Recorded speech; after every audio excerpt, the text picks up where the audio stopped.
Os nutrientes hidrossolúveis, eles apresentam a entrada muito bem regulada. Essa entrada, então, ela é altamente controlada.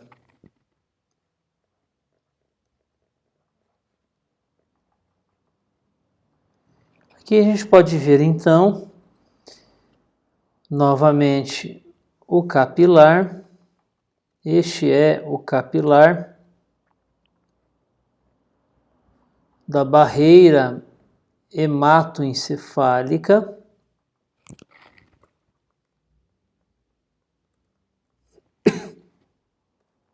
Barreira hematoencefálica.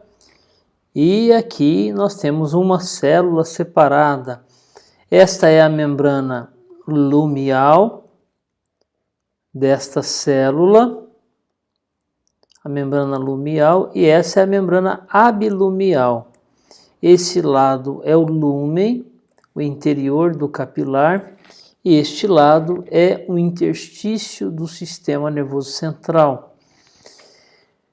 A glicose é o alimento fundamental do sistema nervoso, e a glicose ela é uma molécula polar e ela não passa com facilidade. Para isso há um transportador específico, que é o GLUT. O GLUT1 é uma membrana, é uma proteína transmembrana presente nos dois lados da célula endotelial. E como a glicose está mais concentrada aqui no lúmen do que no interior do sistema nervoso central, pelo fato desta molécula ser consumida, há um consumo constante dessa molécula de glicose. Essa é a glicose. A glicose, então, vai passar por esse GLUT. É um transporte passivo, na verdade, é uma difusão facilitada. Então, o GLUT constitui um tipo de difusão facilitada. Essa é a difusão facilitada. E a glicose passa sem gasto de energia no sentido do seu gradiente, no sentido do gradiente de concentração.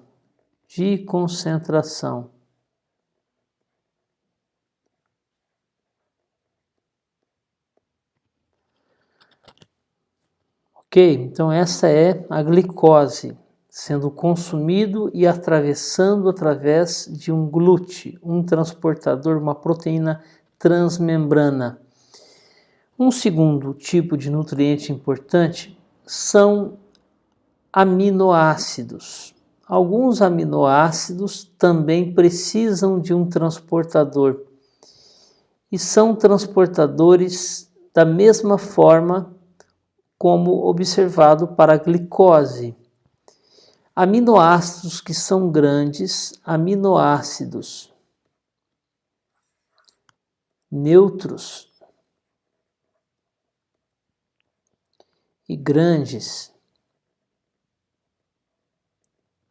como é o caso, por exemplo, da fenilalanina, são aminoácidos neutros e grandes, como é o caso da fenilalanina,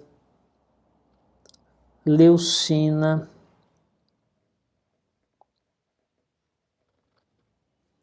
a tirosina,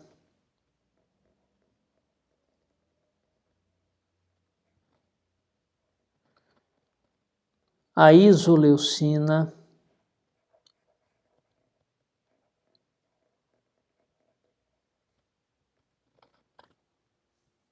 a valina, o triptofano,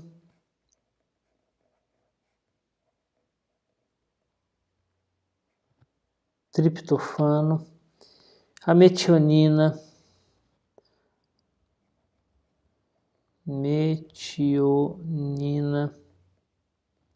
a L-dopa,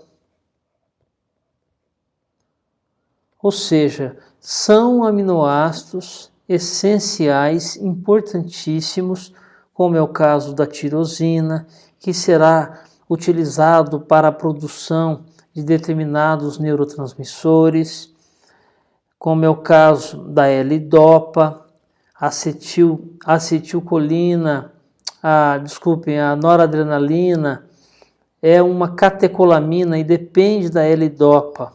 O triptofano está relacionado com a produção de serotonina, com a produção de melatonina, que é o hormônio do sono, ou seja, esses aminoácidos são essenciais, são aminoácidos essenciais, e assim eles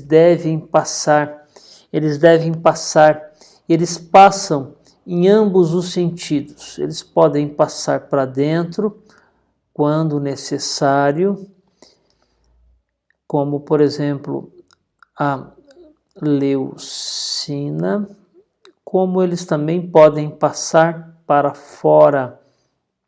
Eles passam no sentido do gradiente de concentração.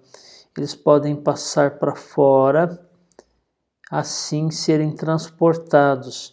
Isso vai depender da concentração do lúmen para o sistema nervoso central. Isso também é um caso de difusão facilitada.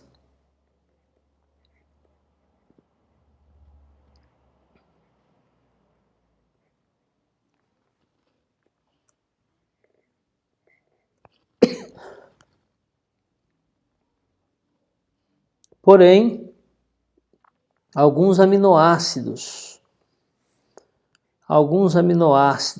eles não, aminoácidos neutros e pequenos,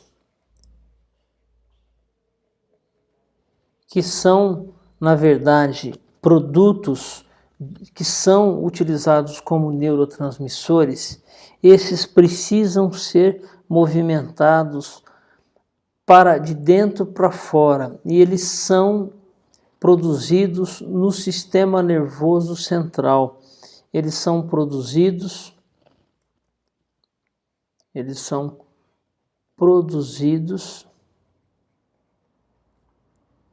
no sistema nervoso central e eles são utilizados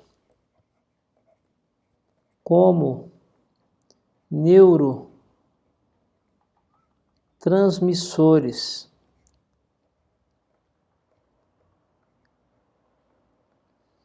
Então, eles precisam ser retirados do sistema nervoso central para que não se acumulem, e dessa forma haverá então o transporte utilizando-se energia. Há um transporte desses elementos através de bombeamento.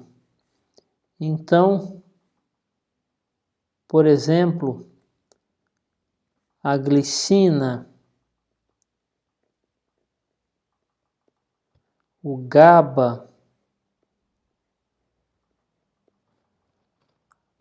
a glutamina, a alanina, a serina, são então cisteína, prolina e outros, eles são bombeados utilizando-se, na verdade, utilizando-se o íon de sódio. O sódio é utilizado, a energia do sódio. Isso, na verdade, é um transporte, ativo secundário que usa a energia de represamento do sódio. O sódio carrega essa molécula para dentro e aí essa molécula então vai ser retirada por um transporte depois aqui por um transporte passivo. Essa molécula então sai para o lado do lúmen por um transporte passivo. Logicamente que o transporte ativo secundário ele é dependente do transporte ativo primário, que é, na verdade, o exemplo aqui importante é a bomba de sódio e potássio. A bomba de sódio e potássio joga sódio para fora, aqui na membrana adilumial, e potássio para dentro. Isso é muito importante, pois o sódio está energizado, ele tem uma energia potencial que é utilizada exatamente aqui para transportar esses neurotransmissores que não podem se acumular e atrapalhar as funções do sistema nervoso central. Esse, então, é a bomba de sódio e potássio. Essa é a sódio e potássio ATPase, ou a bomba de sódio e potássio, que é, na verdade, um transporte ativo. É um transporte ativo primário, que tem que ser muito bem regulado. E não podemos esquecer também da presença de canais. O potássio, ao ser lançado para dentro da célula, ele vai ser expelido para fora da célula através de canais de potássio que vão jogar o potássio para o sangue, evitando o acúmulo de potássio nas funções neuronais. O potássio tem uma importância na repolarização dos neurônios. Então o potássio vai ser jogado fora, vai ser eliminado juntamente com vários neurotransmissores que são aminoácidos. E não podemos nos esquecer também que aqui há uma livre passagem da água. A água vai atravessar os canais de aquaporina, as aquaporinas. Aquaporinas, que são canais de água. A água atravessa, como também o sódio atravessa canais iônicos, canais de sódio, canais de potássio, canal de sódio, de potássio. Na verdade, o sódio vai sair pela bomba de sódio e potássio. E está aí, então, uma visão completa, integrada da barreira hematoencefálica. Uma beleza, uma belezura dessa regulação fina e precisa.